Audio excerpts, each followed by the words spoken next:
màmá wa lọ. Ó dìde. Ẹ̀gbọ́n mo fara tigi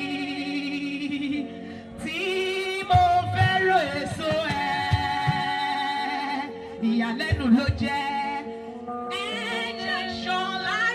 You are watching GboahTv. Kindly subscribe, like, and follow. Thank you.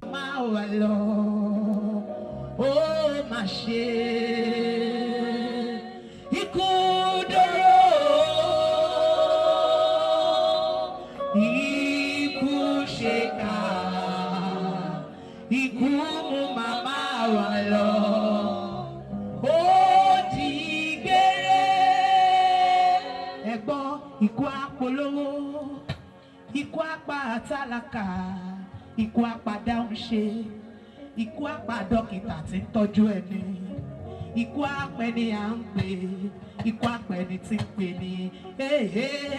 Ikú dúró, kò sẹ́ni tí ò ní kú, ikú ṣèkà, ikú mú màmá wa lọ.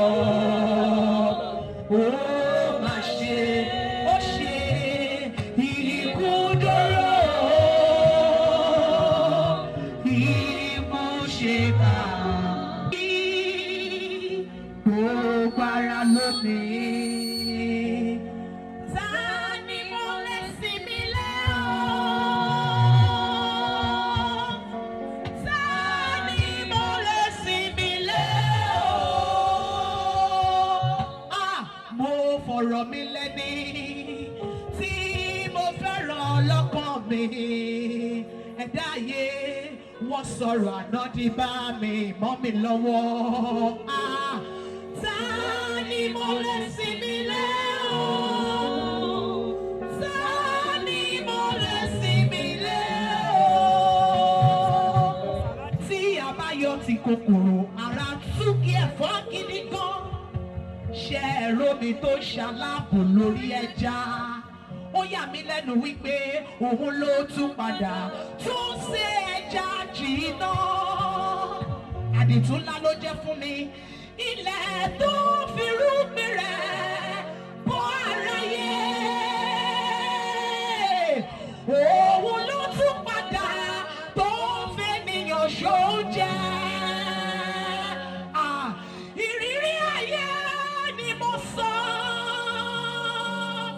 N kò máa rẹ́ni fàtì, n kò máa rẹ́ni fàtì, ọmọ mi jẹ ṣàn lójú mi,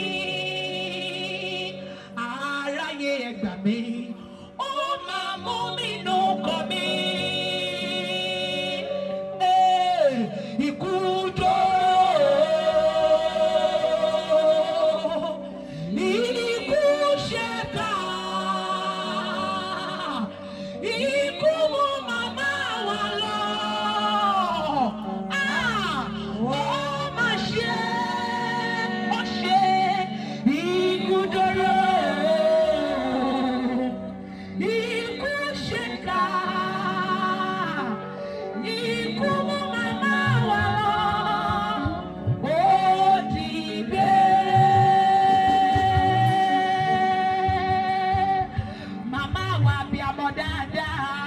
Mosúnmọ́lá Dùkẹ́ ayatọ́mọ́ sí i.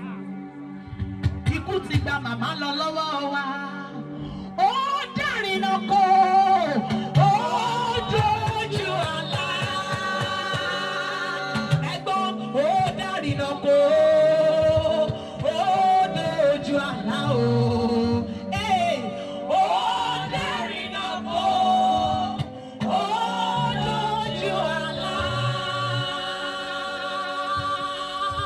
Bọ̀dé ṣàràgìrì, màmá lọ sinmi ni. Ó dárìnà kó, ó dojú àlá. Jídé ṣọ̀kan ọkùnrin gírí, màmá lọ sinmi ni o. Ó dárìnà kó, ó dojú àlá. Táyé lolú eléjì rẹ̀ mọ́kàn rẹ̀ le, màmá ti lọ sinmi o. Ó dárìnà kó, ó dojú àlá. Bí Bọ́lá lóòótọ́ ọlọ́rọ̀ ṣùgbọ́n màmá ti lọ sinmi nínú ayé ẹ̀ṣẹ̀ yìí. Ó dárí náà kó yọlá àbúrò màmá ti lọ sinmi o. Ó dárí náà kó ó lójú àlá. Ó dìgbẹ́rẹ́ ó dìgbà.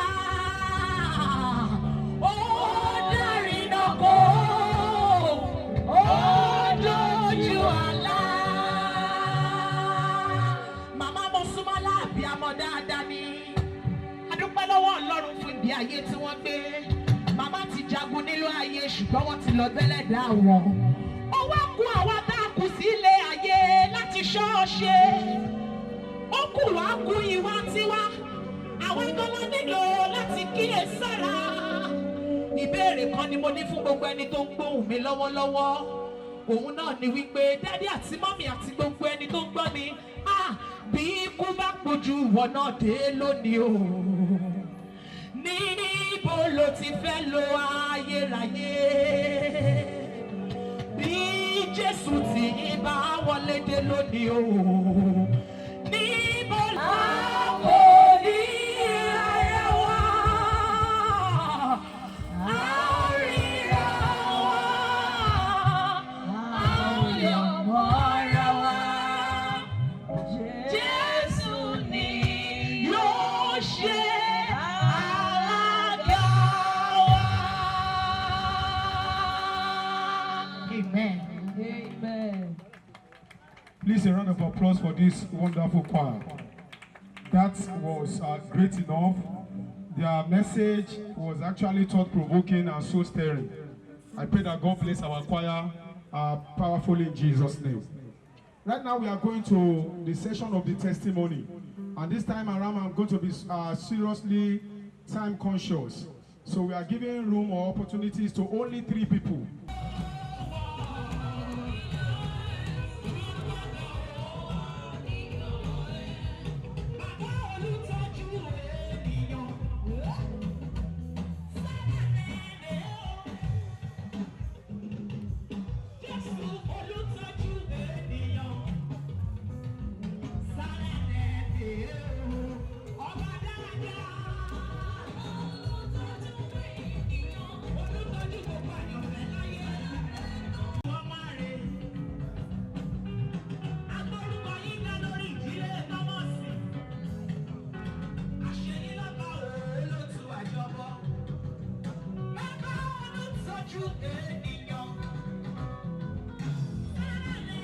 Praise.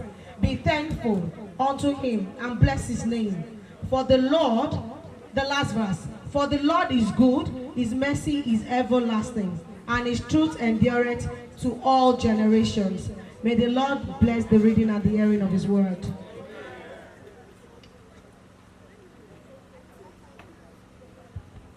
Thank you so very much. Please let us appreciate God in our life by giving Jesus a thunderous applause. Please let's clap our hands.